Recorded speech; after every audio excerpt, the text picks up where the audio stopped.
विनोद जी नहीं, ये जी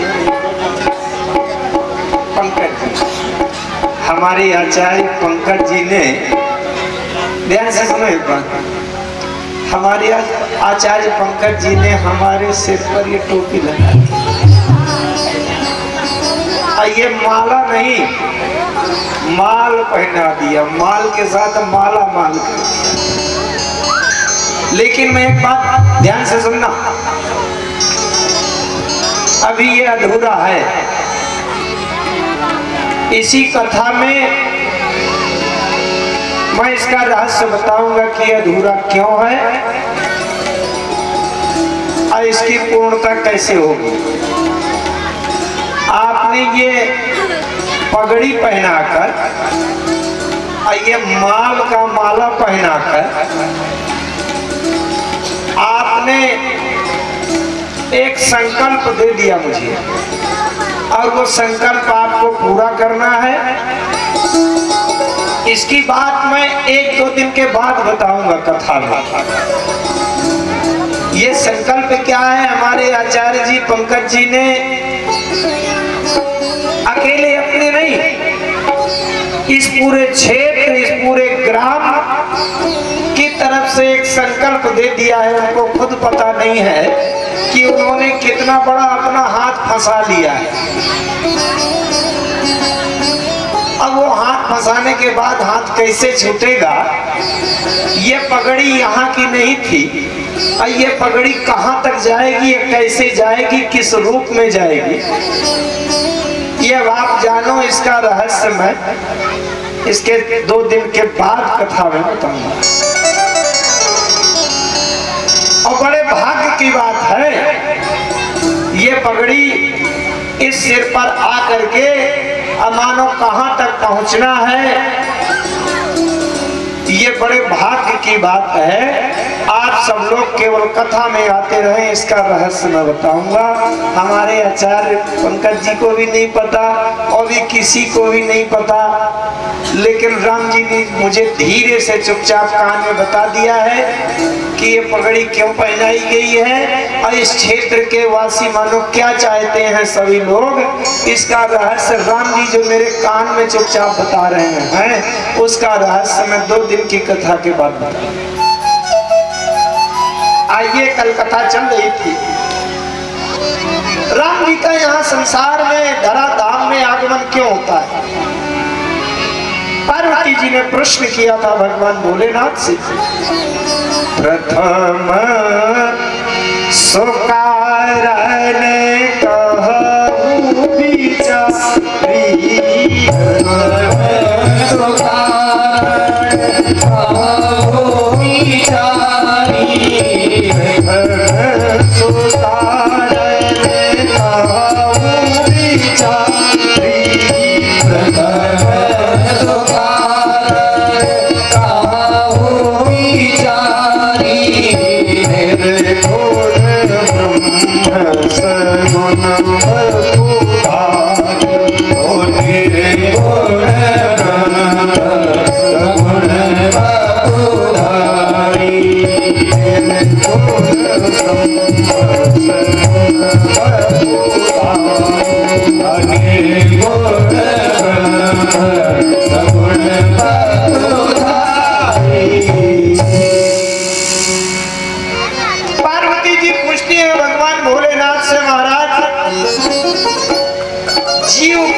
शरीर धरना पड़ता है,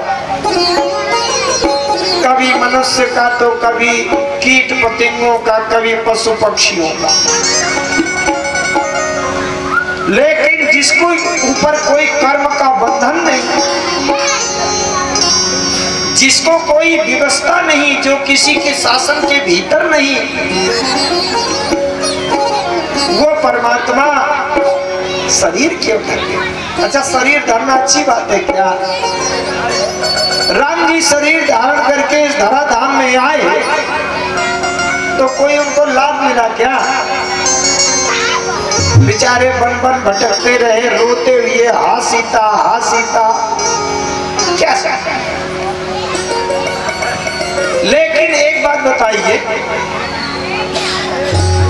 अगर भगवान इस धरा धाम में ना आते तो ये जो अवध क्षेत्र के भूमि के रज का एक एक कण तीनों लोगों के लिए वंदनीय है, क्या इसका महत्व बढ़ता? भगवान संसार में आते हैं, मनुष्य का रूप धारण करके आते हैं। क्यों? क्योंकि उनको आचरण करके दिखा।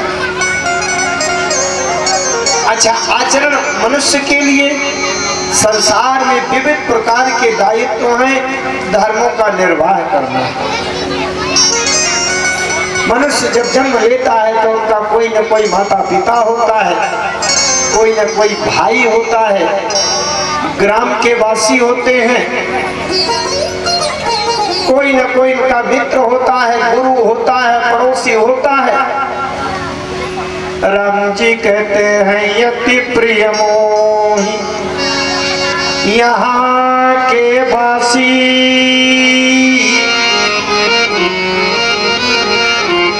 आप राम जी के अवध धाम के क्षेत्र के निवासी हैं, आप राम जी को बहुत प्रिय हैं, ये राम जी कहते हैं।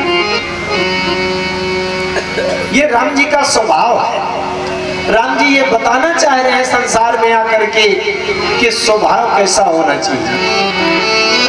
हमारे संचालक जी आदरणीय श्री राजीव तिवारी जी ने एक सूचना दी है। परसों के दिन बुधवार को राम जी के जन्म का उत्सव मनाया जाएगा। राम जी के जन्म के कथा का प्रसंग प्रस्तुत किया जाएगा। इसलिए संपूर्ण क्षेत्र में आप सभी लोग एक दूसरे को ये जानकारी सूचना दे देंगे कि परसों के दिन बुधवार को राम जन्म का उत्सव होगा। अधिक से अधिक संख्या में सब लोग आएंगे और बड़े उत्साह के साथ हम सब लोग राम जी के जन्म का उत्सव मनाएंगे।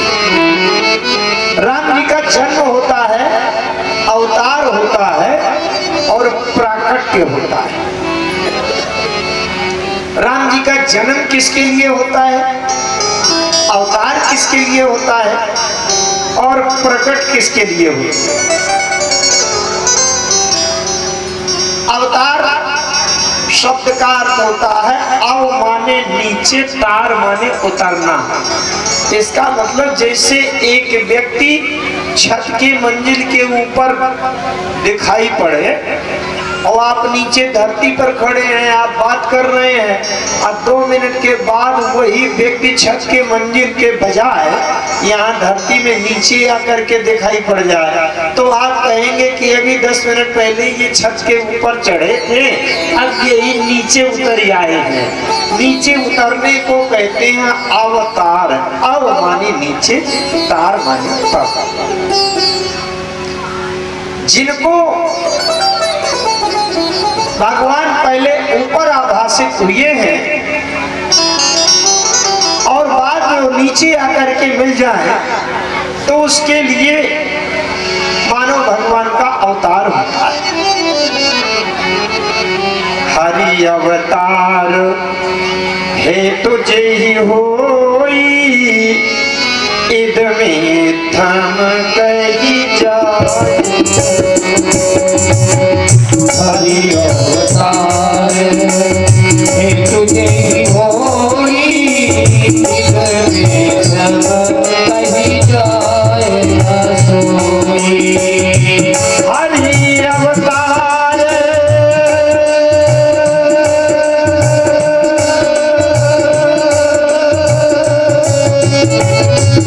हरि अवतार हे तुझे ही होई, हरि अवतार हे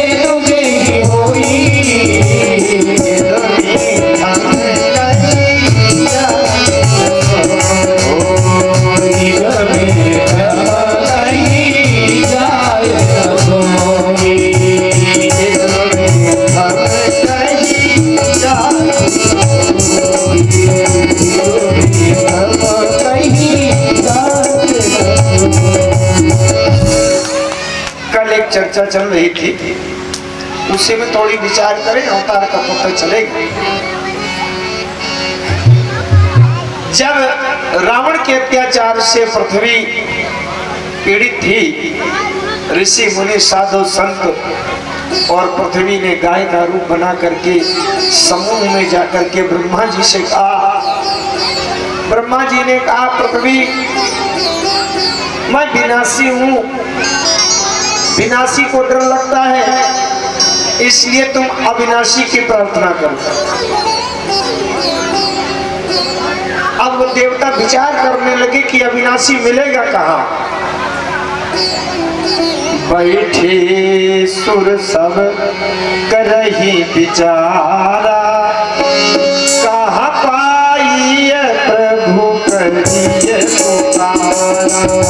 बैठे सुर सब करही विचारा, कहाँ पाइए प्रभु करिए पुकारा।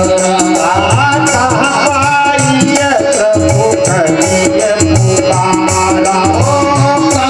पाइए प्रभु करिए पुकारा। भगवान कहाँ मिले, कहाँ हम उसको पुकारे, कहाँ बुलावे। पूरी भरी सभा में किसी एक व्यक्ति ने कहा, मैं जानता हूँ अविनाशी भगवान कहाँ है। कहाँ? बोले पूर्व कुंठ जान कह कोई, पूर्व कुंठ अरे जान कह कोई, को कहा पाए निधि बस प्रभु कोई।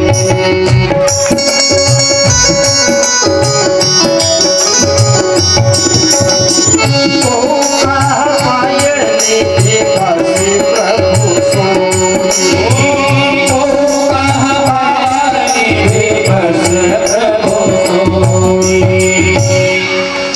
किसी एक व्यक्ति ने बताया कि वो अविनाशी भगवान वैकुंठ में रहता है। एक व्यक्ति ने कह दिया वैकुंठ में रहता है, तो वैकुंठ कौन सा सुन वर्षा है कि हम चले जाएं कथा सुन। अरे वैकुंठ में कोई पहुंच पाएगा क्या? तो दूसरे किसी एक व्यक्ति ने कह दिया, तो मैं दूसरा स्थान बताता हूँ। क्या? को कहा पाया निधि बस प्रभु सोई। अविनाशी भगवान सोई माने वही है, उसमें कोई परिवर्तन नहीं, तो वही रहता है। लेकिन चौथे व्यक्ति ने कह दिया कि भाई पाए निधि क्षीर समुद्र, जहाँ दूध का सागर महासागर बना है, वहां पहुंचना भी कोई सरल नहीं है। भगवान भोलेनाथ बोल पड़े, अरे तेही समाज गिरी जाए, तेही समाज गिरी जाए, तेही समाज गिरी जाए, ओ तेही समाज गिरी जाए, अवसर पाई बचन के आयो सरपाई बचन तुम्हारी व्यापक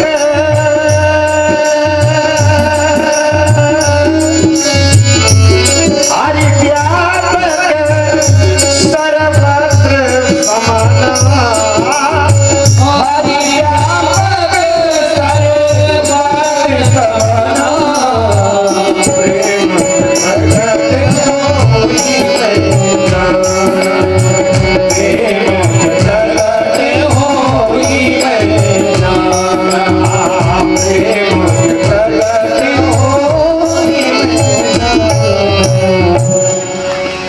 भगवान शंकर बोल पड़े उसी सभा में। पार्वती जी से बता रहे हैं, तेरी समाज गिरजा में रहे हूँ। मैंने पूछा भैया मैं भी बताऊं कुछ? हरे शब्द कहा, भोलेनाथ बताइए बताइए। भगवान शंकर ने कह दिया, हरि व्यापक सर्वत्र समाना। वो जो हरि है सर्वत्र माने सब जगह समान रूप से है, व्यापक है। समाना के दो अर्थ हैं। समाना माने समान शक्ति से है और समाना माने समाया हुआ है। जैसे भगवान शंकर ने बताया कि वो हरि समाया हुआ है, ऋषि मुनि देवता सब हाय हाय करने लगे, निराश हो गए, सिर पीटने लगे, निराश हो गए। भगवान शंकर ने पूछा, भैया तुमको वो अविनाशी भगवान कहीं बहुत दूर अनुपलब्ध हो रहा था, उसको मैंने कण कण में आपको उपलब्ध करा दिया, आपकी समस्या का समाधान हो गया, तो तुम्हें प्रसन्न होना चाहिए, तुम निराश क्यों हो रहे हो, हाय हाय क्यों करने लगे? उन देवताओं ने कहा कि अभी तक हम ये मानते थे कि वो विनाशी भगवान कहीं बहुत दूर रहता होगा, तो उसको रावण के अत्याचार की सूचना जानकारी अभी तक नहीं मिली। अब हम जब जा करके विनाशी भगवान से बताएंगे, महाराज रावण हमको बड़ी पीड़ा दिए, बड़ा कष्ट दे रहा है, बहुत सता रहा है, तो विनाशी भगवान को गुस्सा आएगा, क्रोध में आकर के दौड़ेगा और आकर के रावण को दंडित करेगा। लेकिन जब आपने ये बता दिया कि वो अविनाशी भगवान कण कण में सदैव रहता ही है, इसका मतलब जहाँ रावण अत्याचार कर रहा था वहां भी अविनाशी भगवान था। अब वो सब देखा सुना समझी हुई बातें हैं, और तब उन्होंने रावण को जब मना नहीं किया, तो इसका मतलब अब हमारे पुकारने से क्या लाभ होगा, इसलिए हम निराश हो गए। भगवान शंकर ने कहा नहीं, अविनाशी भगवान जब तक व्यापक रहते हैं तब तक वो किसी के संसारिक शारीरिक जीवन के व्यवहार के काम के नहीं होते। सबसे इसलिए भाई एक आदमी शरीर में है, दूसरा आदमी दूसरे तरफ का व्यक्ति बिना शरीर का। हमको सर्दी गर्मी लगती है, उसको सर्दी गर्मी भूख प्यास हान लात मान अपमान मरना जीना संयोग वियोग कुछ होता ही नहीं, तो हमसे क्या प्रभावित, व्यवहार के काम क्या आएगा? शंकर जी ने कहा कि अगर उसको व्यवहारिक जीवन के काम में लाना है तो सबसे पहले उसको शरीर में प्रकट करना। सबने पूछा कि वो प्रकट कैसे होता है? भगवान शंकर ने कह दिया, प्रेम ते प्रकट हो ही मैं जाना। अगे जग में सब रहित विराट, अगे जग में सब रहित विरागी, प्रेम प्रभु प्रकट ओ प्रेम प्रभु प्रकट अगे जग में सब रहित विरागी, अगे जग में सब रहित विरागी। सबको ये बात बड़ी अच्छी लगी और उन्होंने उसी अविनाशी भगवान की स्तुति की। जो लोग कुछ गूढ़ और तात्विक बात समझने के स्तर से बैठे हैं, 1-2 मिनट की बात सुनाएं, फिर इसके बाद मैं सरल कथा में ले चलूंगा आचरण की दृष्टि से। हमारे जीवन में भी अगर अविनाशी को पाने की, अविनाशी से कुछ कहने की, अविनाशी से सहयोग लेने की आवश्यकता पड़ जाए, तो ऐसे कितने लोग हैं समझते हैं कि अविनाशी हमें कहाँ मिले? अविनाशी हमारे पास है कि नहीं? बात यह है, हमारे इस जीवन में शरीर में 2 भाग हैं, एक नाशवान विनाशी और दूसरा अविनाशी। अगर हम ये शरीर को, ब्रह्मा के बनाए हुए इस शरीर को अगर हम मैं जानते हैं कि यही मैं हूँ, तो हम विनाशी हैं। क्योंकि जब ब्रह्मा जी विनाशी है तो ब्रह्मा की रचना, ब्रह्मा का बनाया हुआ सृष्टि रचना, ये विनाशी है। लेकिन अगर हम इस शरीर में जो चेतना संचार करने वाला तत्व है अगर उसको जानते हैं तो इसका मतलब हम भी अविनाशी हैं। क्यों? क्योंकि ईश्वर अंश जीव अविनाशी। ओ ईश्वर अंश जीव अविनाशी।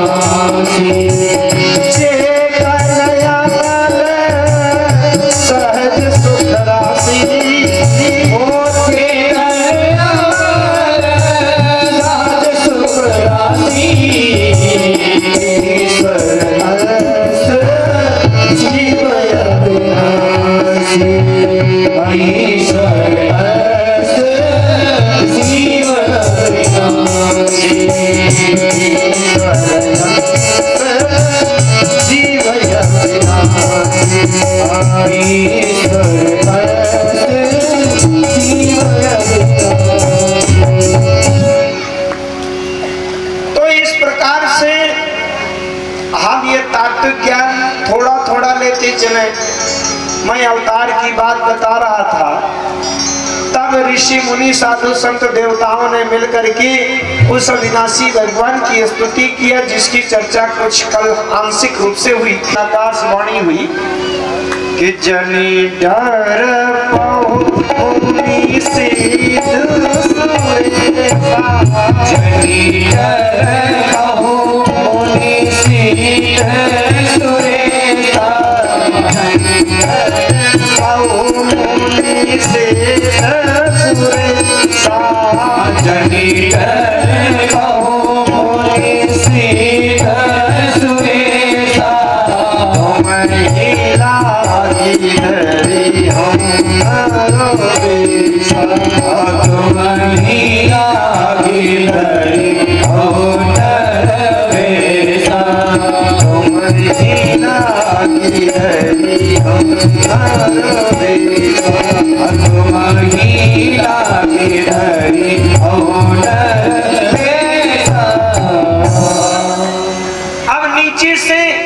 ऋषि मुनि और देवताओं के समूह ने उनसे पूछा कि आप जब नरकावेश धरेंगे तो हम कैसे जानेंगे कि संसार वाले नरकावेश धरे हुए और आप आकाशवाणी करने वाले नरकावेश धरे हुए, हम कैसे पहचानेंगे कि संसार के हैं नरवेश वाले कि आकाशवाणी वाले नरवेश? ऊपर से नारायण ने एक बात कही कि कश्यप अदिति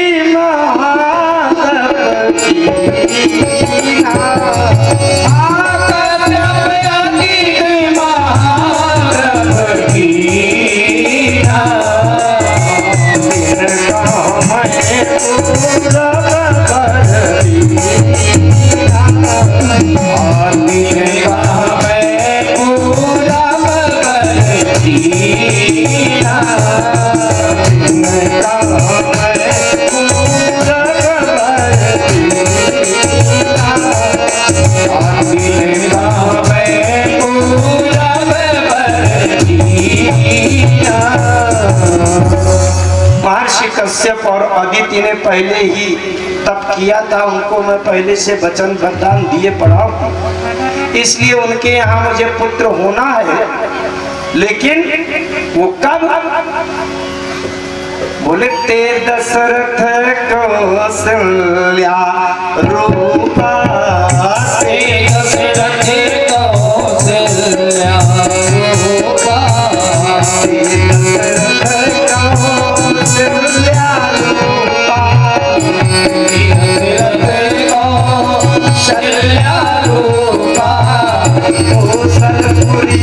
प्रकट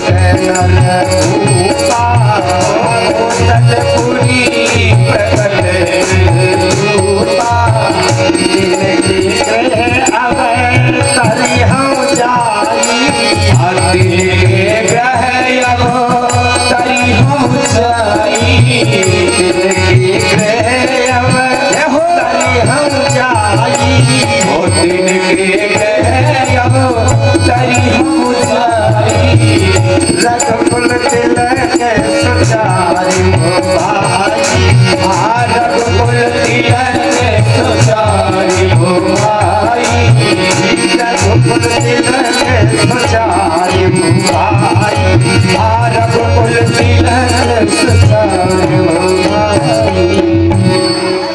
ऊपर से आकाशवाणी में बता दिया, कश्यप आदित्य को मैं वरदान दिए पड़ा हूँ, उनके यहाँ पुत्र बनना है, वचन दिए हूँ। और वही ते दशरथ कौशल्या रूपा, वही इस कौशल क्षेत्र में अयोध्या में दशरथ और कौशल्या के नाम से राजा रानी हैं, उनके घर में जाकर क्या करूंगा, अवतरी हूं, मैंने अवतार लूंगा। अवतार का मतलब अभी मैं जहां ऊपर से बोल रहा हूं वो नीचे उतर आऊंगा। किससे बताया, देवताओं से बताया। अच्छा, इधर से देवताओं ने पूछा कि महाराज आपने पहचान तो बढ़िया बता दी, कौशलपुर में दशरथ कौशल्या, अब उनके घर में अवतार लेंगे, लेकिन एक सस्पेंस फिर से आपने उत्पन्न कर दिया। तिनके ग्रह अवतरियों जाई रघुकुल तिलक सो चारि भाई, आपने कह दिया 4 भाई बनूंगा। अब भैया चारों दावा करेंगे कि आकाशवाणी करने वाला मैं हूँ, दूसरा कहेगा आकाशवाणी करने वाला मैं हूँ, तीसरा कहेगा मैं हूँ, चौथा कहेगा मैं हूँ। अब उसमें भी कंफ्यूजन हो कि तो आकाशवाणी करने वाला 4 में से एक कौन है। अब वो बता रहे हैं कि नारद बचन सत्य सत करी हम परम सत्य समेत नारद बचन सत्य सत करी हम परम सत्य समेत अवतरी हो। नारद बचन सत्य सत करी हो, नारद बचन सत्य सत करी हो, परम सत्य समेत अवतरी हो, परम सत्य समेत अवतरी हो, परम सत्य समेत अवतरी हो, परम सत्य समेत अवतरी हो। नारद की जो वचन है, नारद की जो वचन है, उन सबको मैं सत्य करूंगा और अपनी परम शक्ति को साथ में लेकर के अवतरी हूं, अवतार लूंगा, मैंने नीचे उतरी आऊंगा। नारद जी के वचन क्या है, इसको समझने के लिए तो नारद जी का प्रसंग लेना। आइए, बड़ा रसग्राही और नारद जी का वो पावन प्रसंग है कि जिसमें नारद जी के वचनों की बात हमें समझ में आती है। वैसे यहाँ की बात पूरी करने के लिए मैं जो मानस का पाठ करते हैं उनके लिए मैं संकेत करता हूँ। नारद जी के वचन है जो श्राप दिए थे, नारद जी ने 3 श्राप दिए थे, तो तीसरे श्राप में उन्होंने कहा था मम अपकार कीन तुम भारी और नारी विरह तुम हो दुखारी। दशरथ कौशल्या के यहाँ जो 4 होंगे, 4 में जो अपनी पत्नी के विरह में रोते घूमे दुखी होगा वही आकाशवाणी करने वाला है। राम जी जब वन को गए, सीता जी को साथ में ले गए, पंचवटी से रावण सीता जी को उठा ले गया। अब जब उठा ले गया तो राम जी बेचारे ढूंढते हंसीते कर रहे। उसी समय किष्किंधा कांड के प्रारंभ में जब हनुमान जी मिले और हनुमान जी ने राम जी से कहा महाराज आप तो ऐसा लगता है परब्रह्म परमात्मा है, जग कारण तारण भंजन धरणी भार और की तुम अखिल भुवनपति लीन मनुज अवतार, यहाँ भी अवतार शब्द है। तब राम जी ने कहना शुरू किया कि कौशलेश दशरथ के जाए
सो दशरथ के जाए।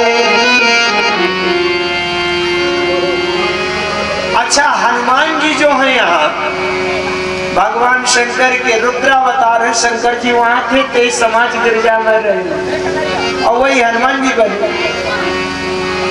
हनुमान जी समझ गए कि आकाशवाणी में कहा था कि कश्यप अदिति महातप कीना, तिनका हमें पूरब वर दीना।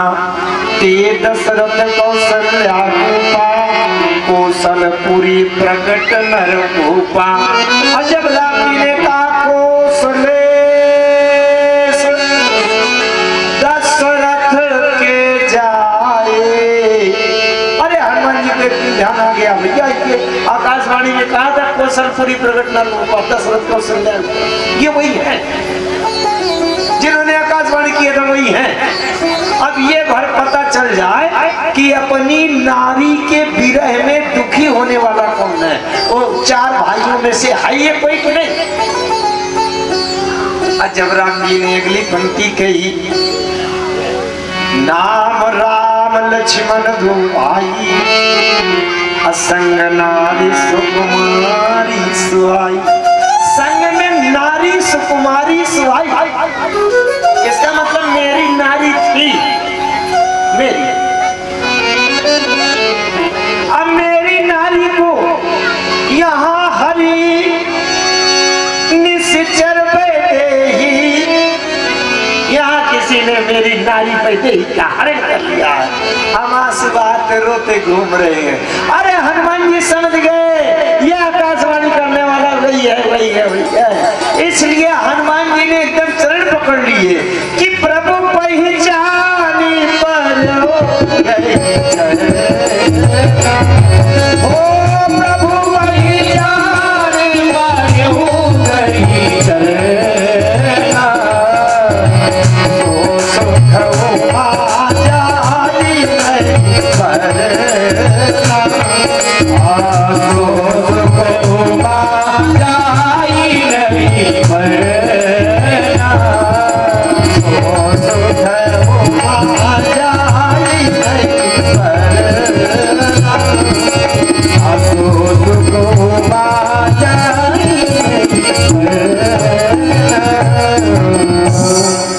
प्रभु पहचानी हनुमान जी प्रभु को पहचान कर मैंने माने जान गए। वैसे संसार में कोई जीव भगवान को जान नहीं पाता, पहचान नहीं पाता, लेकिन हनुमान जी कैसे पहचान गए। एक बात मैं बताऊं, हमारे मानस पुरुष अजीत राय जी बड़े खोजी हैं। राम जी को अगर जानना हो, पहचानना हो, जानना हो तो केवल एक उपाय है इस सृष्टि में, संसार में, धरती में। एक के बजाय दूसरा कोई विकल्प नहीं है इसका, और वो क्या है, वही हनुमान जी को मिल गया।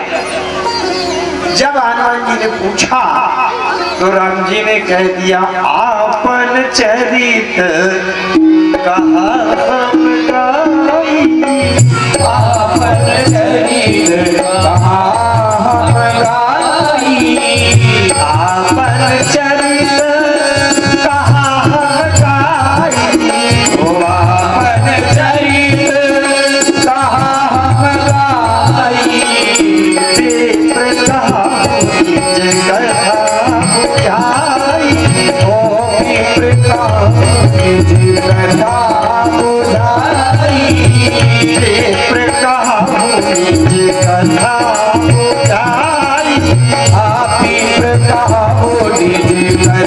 हम गाई, रंग ने कहा आपन चरित्र कहा हमने, मैंने अपना चरित्र सुना दिया। राम जी कह रहे हैं ना, तो राम जी ने कहा मैंने आपन चरित्र सुना दिया। जैसे ये मोबाइल रखा है, इसके लिए कोई पूछे किसका मोबाइल है, मुझसे कोई पूछे तो मैं कहूंगा मेरा मोबाइल है। और हमारे तिवारी जी से के हाथ में पहुंचा, कोई पूछे किसका मोबाइल है तो तिवारी जी कहेंगे कि हमारे गुरु जी का, महाराज जी का मोबाइल, राम गोपाल तिवारी जी का मोबाइल। तो राम जी ने चरित्र अपना कहा, तो इसलिए राम जी कहते हैं आपन चरित्र कहा हम गए। और हमसे कोई पूछे कि हनुमान जी को किसका चरित्र सुनाया गया, तो राम जी का चरित्र सुनाया गया। तब तो राम जी ने कहा कि आपन चरित्र कहा नहीं, रामचरित सुनाया गया। इसका मतलब रामचरित मानस सुनाया गया। तात्पर्य ये है कि अगर कोई रामचरित मानस सुन ले तो वो राम को जान जाता है, राम को पहचान जाता है।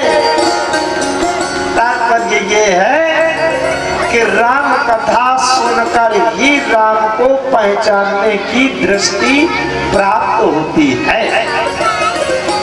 राम कथा क्यों यहाँ सुनी जा रही है कि कहीं छिपे हुए, पेश बदले हुए राम जी अगर हमसे छिपना भी चाहें, तो अगर हम राम कथा सुने बैठे हैं तो हमसे वो छिप कर नहीं जा पाएंगे, हम उन्हें पहचान लेंगे।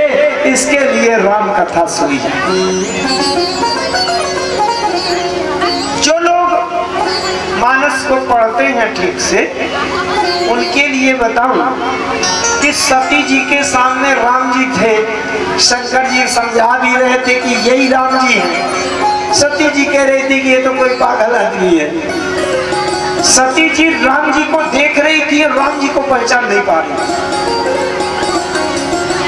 गरुड़ जी एक बार राम जी के सर्प के बंधन काटने के लिए गए थे लंका कांड में, जब युद्ध हो रहा था। गरुड़ जी के सामने राम जी हैं और वो राम जी को पहचान नहीं पा रहे। इन सबको राम जी की पहचान कब हुई?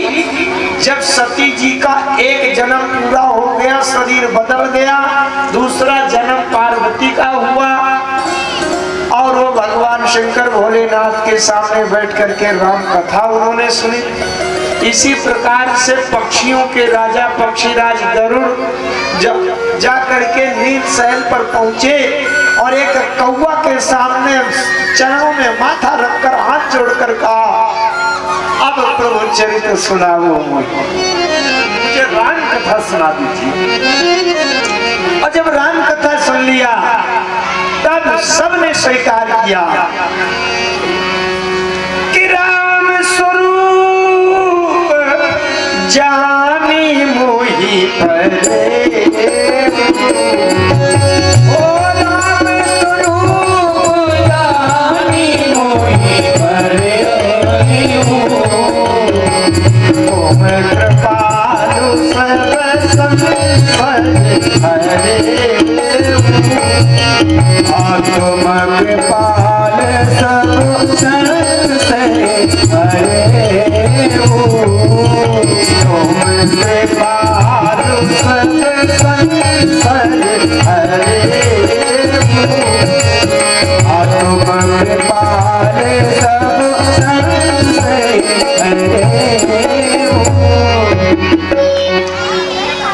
किसी भी प्रकार का संशय हो वो केवल कथा से दूर होता है और राम जी के स्वरूप की जान और पहचान, इसलिए भी कथा आवश्यक है। एक बात और बताऊं कथा की उपयोगिता हमारे जीवन में, ध्यान से सुनना सभी छोटे बड़े बच्चे बेटी बेटियों। संसार में ये जो शरीर है, जीवन है, इसमें कहीं ना कहीं प्रत्येक व्यक्ति को कोई ना कोई समस्या, कष्ट, असुविधा, सोच, चिंता बनी हुई है। संसार की प्रत्येक समस्या का समाधान इस रामचरितमानस में, राम कथा में है। इस मंच से मैं ये बात बड़े खुले रूप में प्रसारित कर रहा हूं कि मनुष्य के जीवन की किसी भी समस्या का समाधान अगर किसी को चाहिए हो तो रामचरितमानस के अंदर प्रत्येक समस्या का समाधान है। अब वो रामचरितमानस की शरण ले। अगर कोई बुद्धिमान बनना चाहता है, कोई धनवान बनना चाहता है, किसी के शरीर में रोग कष्ट बीमारी है, रोग से मुक्ति पाना चाहता है, परीक्षा में पास होना चाहता है, बुद्धिमान बनना चाहता है, कोई किसी मुकदमे से छूटना चाहता है, कोई किसी दुश्मनी से छूटना चाहता है, किसी प्रकार से ग्रह बिगड़े हुए हैं, ग्रहों की शांति चाहता है, किसी का पूर्व जन्मों के कारण भाग्य खराब है और अपना भाग्य सुधारना चाहता है, या भक्ति पाना चाहता है, ज्ञान पाना चाहता है, राम जी को पाना चाहता है, वो सब रामचरितमानस में उसके लिए उपाय हैं। इसके लिए भी हम रामचरितमानस पढ़ें और राम जी की कथा सुनें।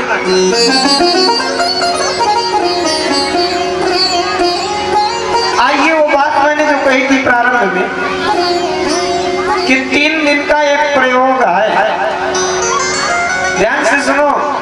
हनुमान जी आपको मिल जाएंगे, पक्की गारंटी से बात। कितने लोग हैं जो हनुमान जी से मिलना चाहते हो, हनुमान जी को पहचानना चाहते हो? बिल्कुल सरल उपाय, 1 पैसा नहीं लगना, किसी का कोई खतरनाक प्रयोग नहीं करना, अब बिल्कुल उसमें कोई कष्ट नहीं है, आपको मेहनत नहीं करना। और 3 दिन के बाद, 3 दिन अगर कर लेंगे तो चौथे दिन हनुमान जी पक्के से मिल जाएंगे घर में। एक मैं घटना बताऊं, सत्य घटना, गोस्वामी तुलसीदास जी के जीवन की, और उस घटना से आपको बिल्कुल एक प्रयोग का पता चल जाएगा कि सरलता से हनुमान जी कैसे।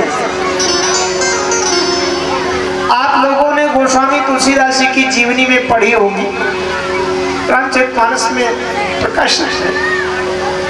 गोस्वामी तुलसीदास जी महाराज चित्रकूट में रहते थे, जब विरक्त हो गए थे, संत हो गए, तब रहते थे।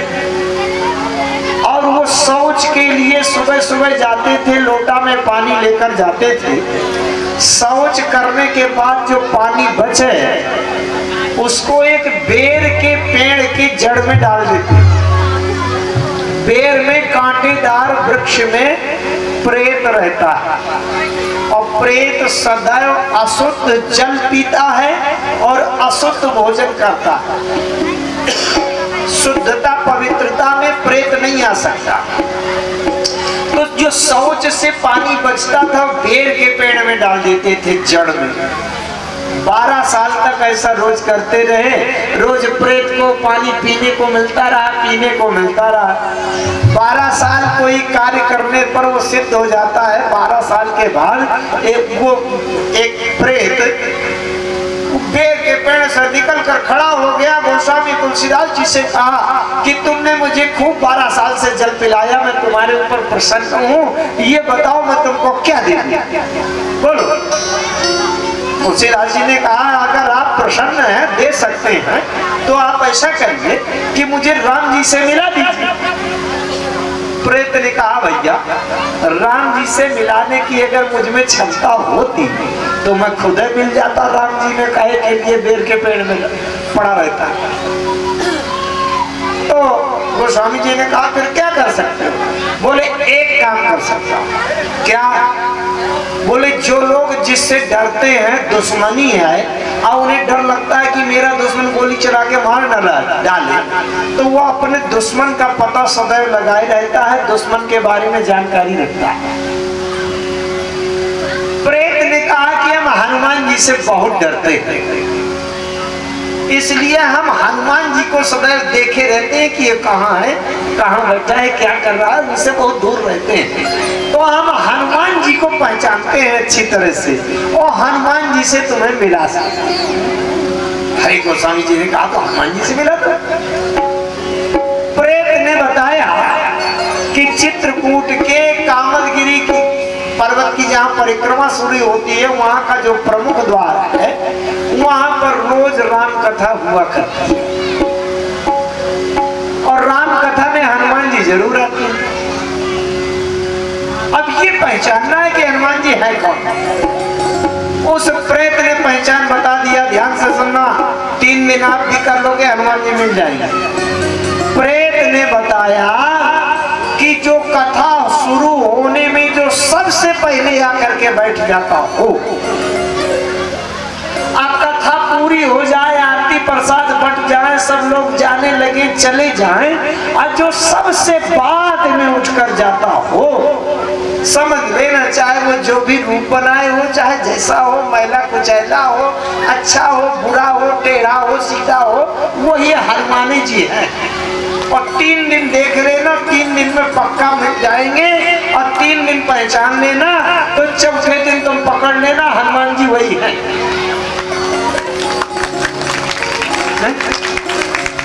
गोस्वामी तुलसीदास जी ने यही किया। रोज राम कथा होती थी तो गोस्वामी जी ने देखा। अच्छा, अगर आपको ये देखना है कि कथा में सबसे पहले कौन आता है, तो आपको कितने बजे आना पड़ेगा?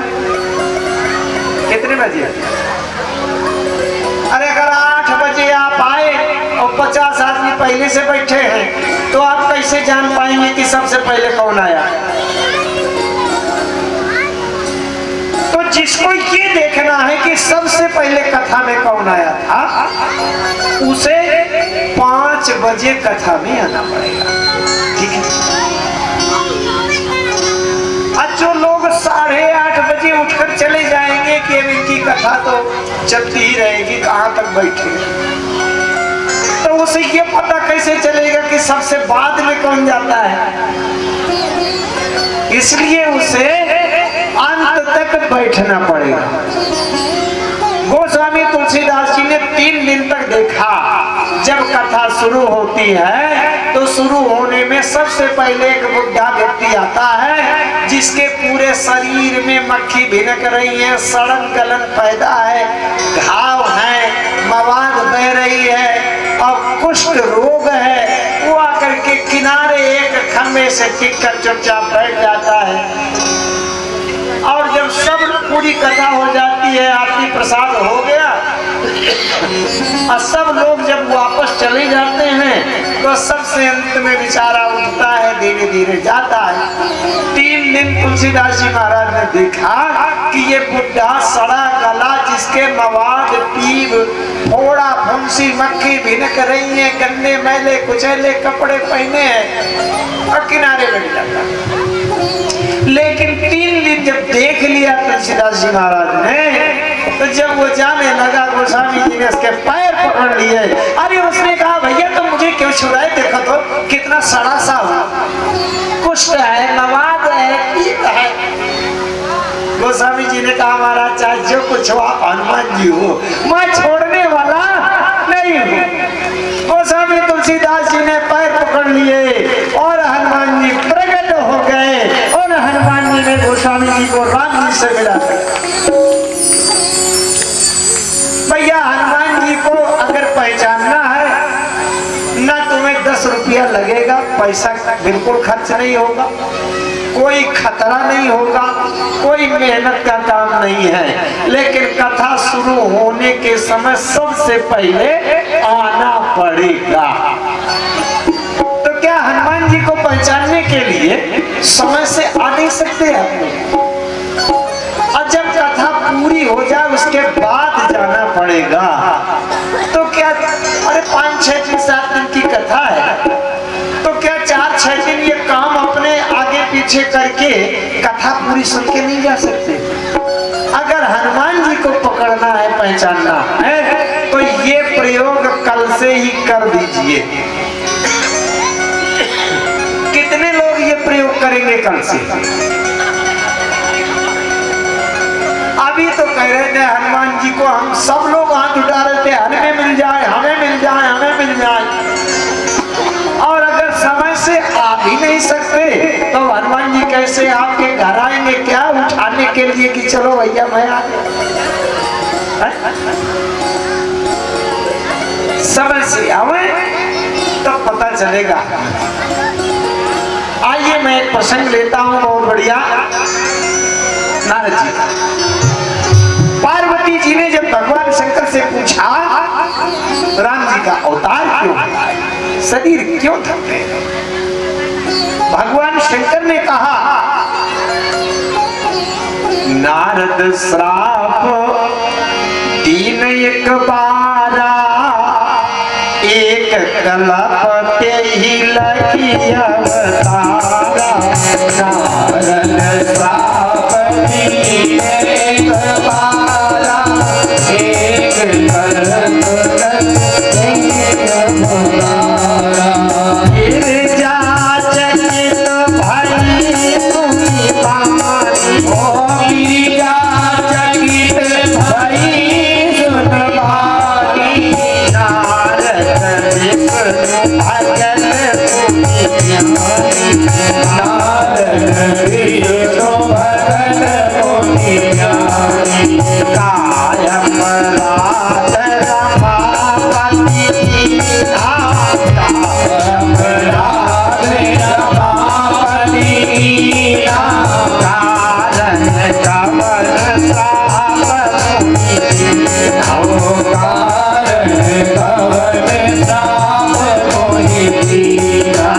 कारण कवन श्राप मुनि दीना, कारण कवन श्राप मुनि दीना। भगवान शंकर ने जब कहा कि नारद श्राप दीने एक बार, नारद जी ने एक बार राम जी को श्राप दे रमापति को, तो उन्हें संसार में मनुष्य का शरीर धरना पड़ा। पार्वती जी आश्चर्य में चकित हो गए, नारद जी ने श्राप दिया? अरे नारद जी तो ज्ञानी हैं, भक्त हैं। अच्छा, एक बात ध्यान से समझना, एक तरफ भगवान और एक तरफ उनका भक्त। अगर भक्त ने श्राप दिया भगवान को, ध्यान से बात समझना, एक मिनट। अब अगर समझ में आ गई बात, बहुत बड़ा रहस्य आ जाएगा। भक्त ने भगवान को श्राप दिया, तो इसका मतलब दो में से किसी एक ने गलती अवश्य किया। लड़ाई झगड़ा कब होती है? एक दूसरे पर गुस्सा, नाराजगी, श्राप होना, गाली देना, ये कब होता है? जब दो में से एक ने कोई गलती किया। अब अगर भक्त तो भगवान दो व्यक्ति हैं, एक ने दूसरे को श्राप दिया और हमसे कोई पूछे कि ये बताओ गलती की संभावना किसकी है? भक्त गलती कर सकता है कि भगवान? आप लोग क्या अंदाजा लगाएंगे कि भक्त से गलती हो सकती है कि भगवान से? भगवान से गलती हो सकती है कि भक्त से? किससे हो सकती है? अच्छा, भगवान के लिए कोई कहेगा क्या कि भगवान ने गलती किया होगा? सब लोग यही कहेंगे कि भैया भक्त साधारण होता है, भक्त से गलती हो गई।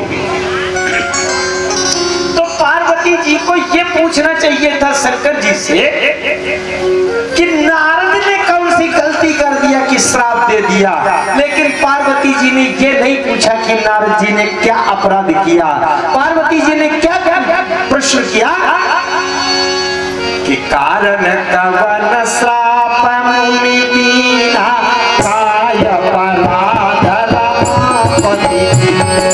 कारण कवन श्राप मुनि दीना, काय अपराध रमापति कीना।